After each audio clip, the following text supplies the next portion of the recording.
வணக்கம் மாணவர்களே. இப்போ நம்ம இந்த வீடியோவில் 5ஆம் வகுப்பு தமிழ் பாடத்தில் டேம் 2ல் இருக்கிற புக் பேக் 1 வேர்ட்ஸ் அப்புறம் கொஸ்டினுக்கான ஆன்சர் தான் பார்க்க போகிறோம். இப்போ இந்த வீடியோவில் திருக்குறளுங்கிற செய்யுளுக்கு நம்ம ஆன்சர் பார்க்க போகிறோம். நம்ம சேனலை சப்ஸ்கிரைப் பண்ணலாட்டி சப்ஸ்கிரைப் பண்ணிக்கோங்க. அப்படியே உங்கள் ஃப்ரெண்ட்ஸ்க்கும் ஷேர் பண்ணிக்கோங்க. அப்போ தான் போடுற வீடியோஸ் எல்லாமே உங்களுக்கு நோட்டிஃபிகேஷன் வரும். இப்போ நம்ம இதில் இருக்கிற 1 வேர்ட்ஸு கொஸ்டின்ஸ்க்கெலாம் ஆன்சர்ஸ் பார்க்கலாம். ஃபஸ்ட் நமக்கு சரியான விடையை தெரிவு செய்து எழுதுக கொடுத்துருக்காங்க. அதில் ஃபஸ்ட்டு இகழ்ச்சி இச்சொல்லின் பொருள் ஆன்சர் இகழ்தல். அடுத்து இரண்டாவது பெருஞ்செல்வம் இச்சொல்லை பிரித்து எழுத கிடைப்பது ஆன்சர் பெருமை கூட்டல் செல்வம். ஆப்ஷனில் இருக்குதுங்களா, குறிச்சிக்கோங்க. அடுத்து மூன்றாவது பண்புடைமை இச்சொல்லை பிரித்தெழுத கிடைப்பது ஆன்சர் பண்பு கூட்டல் உடைமை. ஆப்ஷன் குறிச்சிக்கோங்க. அடுத்து நான்காவது மரம் கூட்டல் போல்வர் இச்சொற்களை சேர்த்தெழுத கிடைப்பது ஆன்சர் மரம் போல்வர். ஆப்ஷன் குறிச்சிக்கோங்க. அடுத்து ஐந்தாவது செய்யுளில் நேர்மை என்னும் பொருள் தரும் சொல் ஆன்சர் நயன். அடுத்து ஆவணா கீழ்காணும் சொற்களை பிரித்தெழுதுக இவ்விரண்டும் ஆன்சர் கூட்டல் இரண்டும். அடுத்து மக்கட்பண்பு ஆன்சர் மக்கள் கூட்டல் பண்பு. அடுத்து ஈல நமக்கு என்ன சொல்லியிருக்காங்கன்னா இரண்டாம் எழுத்து ஒன்று போல் ஒரு சொற்கள் எழுத சொல்லியிருக்காங்க. ஃபஸ்ட்டு இதில் என்ன எழுதிக்கோங்கன்னா நகை பகைன்னு சொல்லி எழுதிக்கோங்க. அடுத்து இரண்டாவதுல அறம் மரம் எழுதிக்கோங்க. ஆன்சர் அப்படியே பார்த்து எழுதிக்கோங்க. நம்ம ஜூம் பண்ணி காமிக்க அதை அப்படியே எழுதிக்கோங்க. அடுத்து என்ன பார்த்தீங்கன்னா மயில முடிகிற சொற்களை எடுத்து எழுத சொல்லியிருக்காங்க நம்ம பாடலிருந்து. ஆன்சர் பாருங்கள், அறிவுடைமை நேர்மை நன்மை அடுத்து பன்மை எழுதிக்கோங்க. நன்மை பன்மை நேர்மை அதை அப்படியே பார்த்து நீங்கள் உங்கள் புக்கில் எழுதி வச்சுக்கோங்க.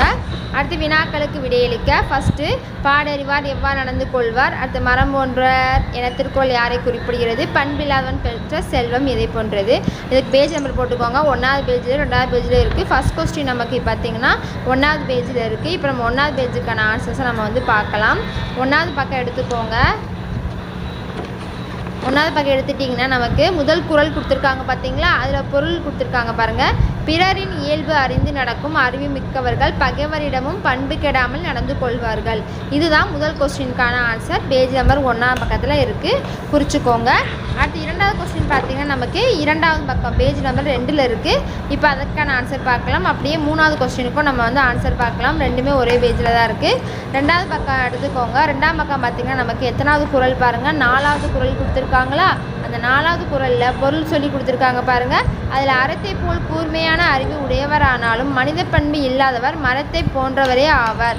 அதை இரண்டாவது கொஸ்டினுக்கான ஆன்சராக குறிச்சிக்கோங்க.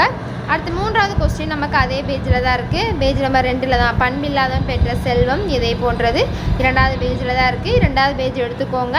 அதில் 5வது குறள் பாருங்கள். 5வது குறள் கொடுத்துருக்காங்க, அது கீழே பொருள் கொடுத்துருக்காங்களா, அந்த பொருள் ஃபுல்லாத்தையும் குறிச்சிக்கோங்க. பண்பு இல்லாதவன் பெற்ற பெருஞ்செல்வமானது தூய்மையற்ற பாத்திரத்தின் தன்மையால் நல்ல பால் தெரிவது போன்றதாகும். அதை அப்படியே குறிச்சிக்கோங்க. அந்த 2 லைனையும் குறிச்சிக்கோங்க. 3வது கொஸ்டினுக்கான ஆன்சர் இது. அடுத்து பார்த்திங்கன்னா நமக்கு சிந்தனை வினா கொடுத்துருக்காங்க.